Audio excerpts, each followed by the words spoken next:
오늘 우리에게 주시는 하나님 말씀은 민수기 1장 49절부터 54절까지 총 6절 말씀입니다. 우리 함께 한 목소리로 읽겠습니다. 시작. 너는 레위 지파만은 계수하지 말며 그들을 이스라엘 자손 계수 중에 넣지 말고 그들에게 증거의 성막과 그 모든 기구와 그 모든 부속품을 관리하게 하라. 그들은 그 성막과 그 모든 기구를 운반하며 거기서 봉사하며 성막 주위에 진을 칠지며 성막을 운반할 때에는 레위인이 그것을 걷고 성막을 세울 때에는 레위인이 그것을 세울 것이요 외인이 가까이 오면 죽일지며 이스라엘 자손은 막사를 치되 그 진영별로 각각 그 진영과 군기 곁에 칠 것이나 레위인은 증거의 성막 사방에 진을 쳐서 이스라엘 자손의 회중에게 진노가 임하지 않게 할 것이라. 레위인은 증거의 성막에 대한 책임을 지킬지니라 하셨음이라. 이스라엘 자손이 그대로 행하되 여호와께서 모세에게 명하신 대로 행하였더라. 아멘. 우리 민수기 말씀을 통해서 어저께와 그저께 말씀을 통해 이스라엘 각 지파 중에 20대 이상의 남성의 인구를 계수하라 라고 하는 명령이 임하는 장면을 보았습니다. 이는 전쟁할 수 있는 전력을 위한 인구조사를 하라고 하는 명령이었죠. 그렇게 모든 지파의 남성의 숫자를 헤아리고 나니까 60만 명이 넘는 인원이 되었다라고 제가 어제 말씀드렸습니다. 그렇게 모든 지파의 남성의 숫자를 다 헤아리고 난 후에 오늘 본문이 이어지고 있는 것이죠. 오늘 본문은 다름 아닌 레위 지파에 관한 이야기입니다. 전쟁이라고 하는 것은 여러분들께서도 아시는 것처럼 한 명이라도 더 군사로 세워져야 전력이 더 보강되어지는 것이고 전쟁에서 그 싸움에서 이기기도 수월할 수밖에 없습니다. 그런데 하나님께서 갑자기 내리시는 명령은 오늘 본문을 보니까 우리의 상식과는 좀 어긋나는 다른 이야기를 좀 전하고 계시는 것을 보게 됩니다. 우리 49절 다시 한번 볼까요? 49절 말씀 시작. 너는 레위 지파만은 계수하지 말며 그들을 이스라엘 자손 계수 중에 넣지 말고. 레위 지파는 인구조사를 할 필요가 없다는 겁니다. 한 명이라도 더 계수하고 한 남성이라도 더 전장에 나가야 승리가 수월하다라고 하는 지극히 상식적인 이 공식에 위배되는 명령인 것이죠. 레위 지파는 계수하지 말아라. 왜 레위 지파는 계수하지 말라고 하는 것일까? 50절과 51절을 보십시오. 시작.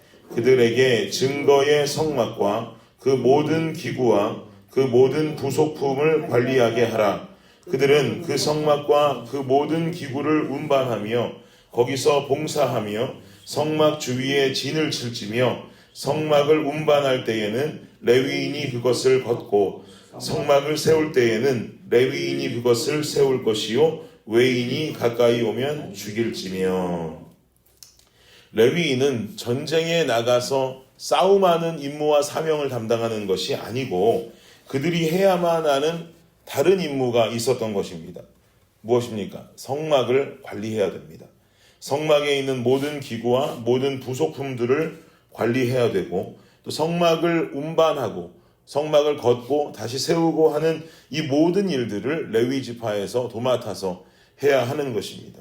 51절 말미를 보니까 레위 지파가 아닌 다른 이가 가까이 와서 성막을 만지고 세우는 일을 하게 될 경우 그 사람은 목숨을 잃어도 된다라고 지금 써놓고 있습니다. 이렇게 하나님의 성막 일을 돌보는 임무를 수행해야 하는 레위 지파는 오늘날로 보면 교회 안에 목사와 전도사 같은 사역자들을 말하는 것이죠. 그러면 오늘날의 목회자들도 가장 우선시해야 하는 일은 바로 성막을 돌보고 관리하고 세우고 움직이는 일들을 오늘날의 목회자들도 자신의 사명이다라고 여기고 충성되이 그 일을 감당해야 되는 것입니다. 성막은 오늘날로 말하면 성전을 말합니다. 즉 성막이라 하면 오늘날의 교회로 생각해도 전혀 무방합니다. 그러니 오늘날 교회의 목회자가 해야 하는 가장 중요한 역할은 뭐겠습니까? 예수 그리스도의 몸된 교회를 관리하고 교회를 건강히 세우고 교회를 움직일 수 있는 영적인 노력들을 담당해야 되는 사명자가 바로 목회자다 이 말이죠.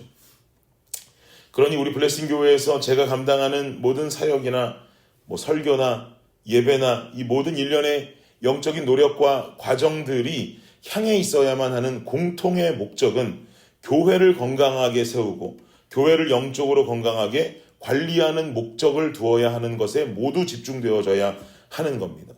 그러니 교회 안에 건강하지 않은 것이 보이면 그것을 가지고 우리는 고쳐나가야 한다라고 하는 메시지를 전해야 되는 것이고요. 성도들의 삶 또한 넘어져 있는 그 삶을 바라보고만 있는 것이 아니라 말씀과 영적인 훈련들로 세워가는 모든 역할들을 목회자가 해나갈 수밖에 없는 거죠. 특히 우리 블레싱 교회는 성도 개인들의 교회의 이름들이 있습니다. 우리 자신을 교회로 여길 수 있도록 우리가 권면하고 세워가고 있습니다. 그리고 제가 누차 강조하기는 여러분이 속한 스몰그룹 목장도 작은 교회다라고 늘 여러분께 말씀드립니다. 그리고 우리 블레싱 교회는 개인의 교회와 목장의 소그룹 교회가 합쳐져서 생성되는 하나의 큰 공동체입니다. 그러니 저는 여러분 개인의 교회가 교회될 수 있도록, 또 목장의 모습이 교회가 될 수 있도록, 전체 교회의 모습이 교회됨을 위해서라면 무엇이든 행하고 훈련시키며 살아야 되는 것이죠. 이런 삶을 살아야 하는 목회자들의 삶을 보면서 성도님들은 말씀하시기를 목사로 살아가는 삶은 참 힘들겠다라는 이야기들을 많이 하십니다. 제가 예전에 어떤 분을 통해서는 목사로 살아가는 삶이 가엾다라고 말씀하시는 분도 만난 적이 있습니다. 그런데 사실 저는 목회자 된 입장에서 목회자가 이 교회 공동체 안에 신앙생활을 해나가시는 성도들보다 더 힘든 자리다라고 저는 전혀 그렇게 생각하지 않습니다. 왠지 아십니까? 한 가지 말씀 때문에 그렇습니다. 베드로전서 2장 9절 말씀 보면 제가 읽어드리겠습니다.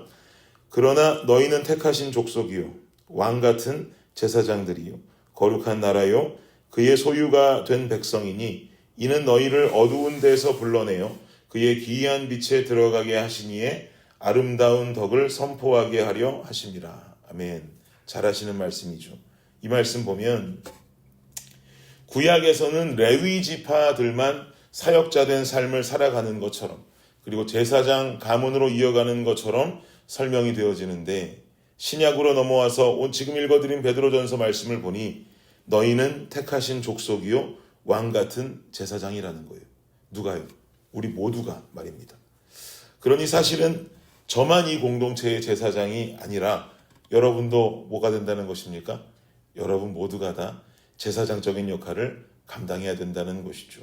저도 제사장적 역할, 여러분도 제사장적 역할. 그러나 우리의 사명만 다른 거예요. 저는 설교할 수 있는 권한이 주어져서 여러분들을 영적으로 잘 지도하고 이끌어가야 하는 특별한 사명 한 가지가 더 있는 것이고 여러분은 삶을 통해서 교회의 사역들을 통해서 어떠한 부분을 통해서든 건강한 나 자신의 교회, 공동체된 교회가 세워지기 원하는 제사장적 사명을 함께 짊어지고 가야 하는 것이죠. 그럼 제가 왜 성도보다 목회자가 힘들지 않다고 말씀드리는가? 저는 직업이잖아요, 여러분. 저는 직업이고 이 일만 죽어라고 열심히 맡겨진 사명 충성되이 감당하며 살기만 하면 되는 사람들입니다. 그런데 오늘날 왕같은 제사장으로 부르심을 입은 여러분은 여러분의 일을 세상 속에서도 감당해 가시면서 왕같은 제사장의 사명도 동시에 감당해야 되는 것이죠. 그러면 사실 저보다는 여러분들이 더 힘드시지 않겠습니까? 그리고 저보다도 사실 존경받기는 여러분들이 더 존경받아 마땅하다라고 저는 생각합니다. 실제로 저는 평신도로 살아가면서 목회자같이 교회 일에 충성되이 감당하고 또 자신이 세상에서 하는 일도 주님 맡기신 일처럼 프로페셔널하게 감당하는 분들 보면 마음에 감동이 되고 여러분들 존경하는 마음이 생기기도 합니다. 여러분 어떠십니까? 세상 속에 나에게 주어진 삶을 살아가시면서 또 동시에 왕같은 제사장으로 거룩한 나라요 소유된 백성됨을 세상 가운데 이 교회 가운데 자랑하며 살아가는 삶 여러분이 살아가시니까 쉬우시던가요? 꽤나 어렵지요. 저도 쉽지는 않습니다. 그러니 오늘부터 저랑 약속 한 가지 하시면 좋겠어요. 여러분은 이 공동체의 영적 지도자의 역할을 감당해야 하는 저를 위해서 기도의 불을 끄지 말아주시기를 부탁드립니다. 그리고 저는요 여러분을 위해서 기도하겠습니다. 우리가 함께 기도해야 되는 거예요. 제사장은 목사이니 목사 위해서 기도해야지. 아니요. 우리 모두 제사장이기 때문에 여러분은 저를 위해 저는 여러분을 위해서 기도할 때 제사장들이 올바르게 영적으로 세워갈 수 있는 영적인 공동체가 강건하게 이 땅 위에 세워지게 되는 것입니다. 이렇게 레위지파와 성도된 제사장들이 건강하게 세워지면 어떤 현상이 일어나겠습니까? 성막을 돌보고 세우고 움직이는 이 역할을 제대로 감당하면 어떤 현상이 일어나겠습니까? 우리 교회, 우리의 삶이 강건하게 세워지게 되겠지요. 여러분의 목장이 건강한 작은 교회로 세워지게 되겠지요. 여러분의 개인이라는 교회가 변화되고 갱생하며 은혜 가운데 세워지게 되겠지요. 이렇게 아름다운 개인의 교회와 공동체된 교회로 성장함으로 말미암아 하나님의 기쁨이 되어지는, 아까 읽어드린 말씀처럼이나 정말 왕같은 제사장이요 거룩한 나라요 소유된 백성으로 아름다운 교회를 이루어갈 수 있는 저와 여러분의 삶이 될 수 있기를 예수 그리스도의 이름으로 축복합니다. 아멘. 기도하겠습니다. 주님 감사합니다. 우리 모두가 다 제사장적인 역할을 감당해야 되는 자들입니다. 교회 안에서 어떤 사람은 설교하는 자로, 또 어떤 사람은 교육부 안에서 봉사하는 자로, 또 어떤 사람은 스몰 그룹을 인도하는 사람으로 맡겨진 사명, 아주 작은 것부터 큰 것까지 주님은 우리에게 맡기실 때에 정말 목회자의 심정으로 감당하라고, 제사장이라고 우리를 불러주시고 우리에게 그 일을 맡겨주셨습니다. 우리는 세상을 살면서도 이 일을 정확하게 감당하며 살아내야 합니다. 그리고 우리 모두는 또한 레위지파를 제외한 모든 성도들은 세상에 나가서 영적인 전쟁을 해야 하는 인원으로 계수된 자들입니다.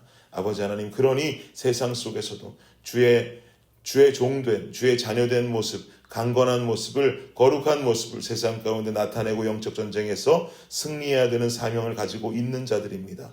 그러니 삶의 한 걸음 한 걸음 고단하고 쉽지 않는다 할지라도 세상 속에서 성도된 모습, 교회 안에서 제사장된 모습을 힘써 감당할 수 있는 우리 모든 블레싱 교회의 성도님들의 삶이 되게 하여 주시옵소서. 저 또한 아버지 하나님 그 길을 인도해 갈 수 있는 올바른 영적인 지도자의 모습을 갖출 수 있게 하여 주시옵소서. 감사합니다. 이 모든 말씀 예수님의 이름으로 기도드립니다. 아멘.